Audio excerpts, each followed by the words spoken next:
মহালয়ার পূর্ণলগ্নে আসছেন আদ্যাশক্তি মহামায়া পূর্ণ প্রকাশের রূপ নিয়ে। দেবী মহামায়ার আবির্ভাব। দেবী কখনো হন সৃজনকারিণী, আবার কখনো হন দয়াময়ী। পরমা প্রকৃতি আদ্যাশক্তি মহামায়া কখনো হন মাতৃরূপিণী।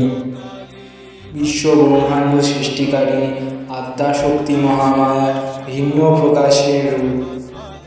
ধরিত্রীর মানবকুলের পরিত্রাণের জন্য মা আসছে। ব্রহ্মপুত্র মহিষাসুর তপ করল ব্রহ্মাদেবের। ব্রহ্মবর লাভে মহিষাসুর হয়ে উঠল বলশালী বলিয়ান অসুর। ব্রহ্মবর লাভের ফলে অসুর রাজ ধ্বংস করল ত্রিলোক। অসুর রাজের তাণ্ডবে মহামায়া আবির্ভূতা হলেন মহিষাসুর মর্দিনী রূপে। অসুর দলনী মহাদুর্গা।